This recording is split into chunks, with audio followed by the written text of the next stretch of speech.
Bismillahirrahmanirrahim. Assalamualaikum warahmatullahi wabarakatuh. Perkenalkan, nama saya Fikri Alhamdi, NIM 2014020024. Pada kesempatan yang berbahagia ini, saya akan mereview kembali materi tentang metodologi penelitian atau disebut juga dengan manhaj al-bahsi, yang mana ini merupakan salah satu tugas ujian tengah semester. Oleh karena itu, di sini saya akan mereview kembali materi tentang latar belakang serta dirosah al-awaliyah atau penelitian terdahulu. Nah, sebelum kita masuk ke materi kita tentang latar belakang dan penelitian terdahulu, kita harus mengetahui terlebih dahulu tentang metodologi penelitian. Nah, metodologi penelitian yaitu merupakan sebuah ikhtiar manusia dalam upaya untuk memecahkan sebuah masalah. Oleh karena itu, keberadaan suatu masalah di dalam sebuah penelitian itu merupakan syarat yang tidak bisa ditawar-tawar keberadaannya dalam pelaksanaan sebuah penelitian tersebut. Nah, makanya kita tidak heran lagi banyaknya keluhan-keluhan dari mahasiswa semester 1, semester 2, semester 3 dalam upaya untuk memecahkan sebuah masalah atau menemukan sebuah masalah itu sendiri gitu. Nah, jadi di sini ada 3 keadaan yang dapat memunculkan masalah. Nah, yang pertama, adanya informasi yang mengakibatkan munculnya kesenjangan dalam pengetahuan kita. Yang kedua yaitu adanya hasil-hasil penelitian yang bertentangan. Dan yang ketiga yaitu adanya suatu kenyataan dan kita bermaksud menjelaskannya di dalam sebuah penelitian. Perlu kita kutip bahwasanya masalah adalah adanya kesenjangan antara teori-teori yang kita ketahui dengan bukti-bukti serta fakta-fakta empiris yang ada di lapangan. Bahwasanya masalah adalah adanya kesenjangan antara teori-teori yang kita ketahui dengan fakta atau bukti-bukti empiris yang ada di lapangan. Oke, kita ambil contoh di dalam sebuah masalah yang mana adanya kesenjangan antara dua tadi, yaitu teori yang ada dengan fakta yang ada. Oke, sebagaimana teori yang dikatakan oleh Ahmad Rusdi Taimiyah, siswa atau siswi MTSN itu harus menguasai mufradat sebanyak 1.500 mufradat. Akan tetapi faktanya di sekolah MTSN tersebut tidak mencapai 1.500 kosakata. Maka dari itu perlunya di sini kita dalam sebuah penelitian untuk memecahkan sebuah masalah tersebut. Nah, jadi ketika kita sudah menemukan sebuah masalah tersebut, maka kita butuh latar belakang apa sih yang menyebabkan terjadi masalah tersebut.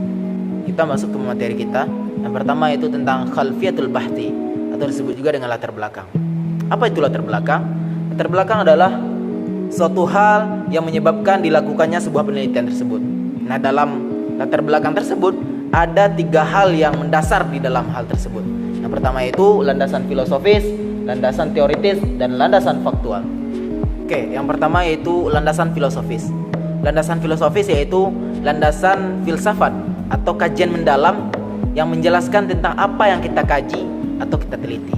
Nah, dalam landasan filosofis ini terbagi ke dalam 3 bagian yang harus ada di dalam landasan filosofis tersebut. Yang pertama yaitu ontologi, yang kedua yaitu epistemologi, dan yang ketiga yaitu aksiologi.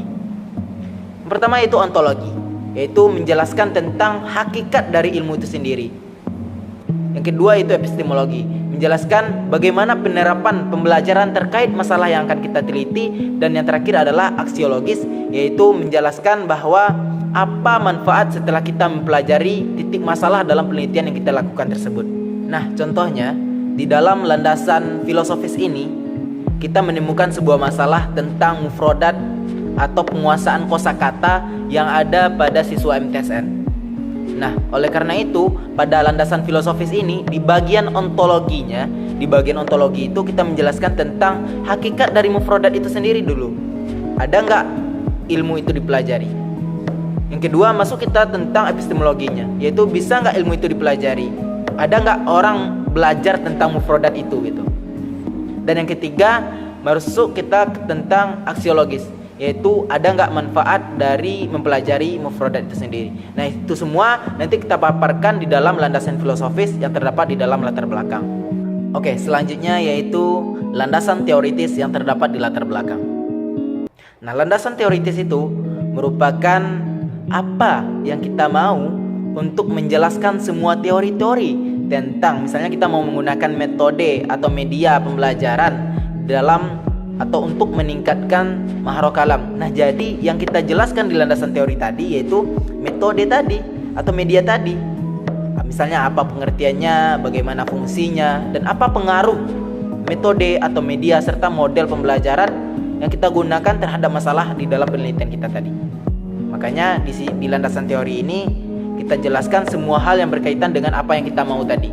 Misalnya kita mau metode active learning, contohnya active learning, atau untuk meningkatkan mufrodat kita menggunakan media gambar. Nah, jadi kita jelaskan di sana tentang apa itu media gambar, bagaimana fungsinya.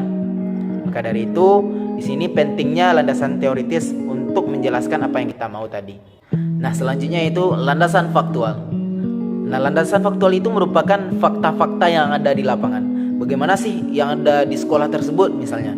Bagaimana sih yang ada di lapangan atau di tempat tersebut?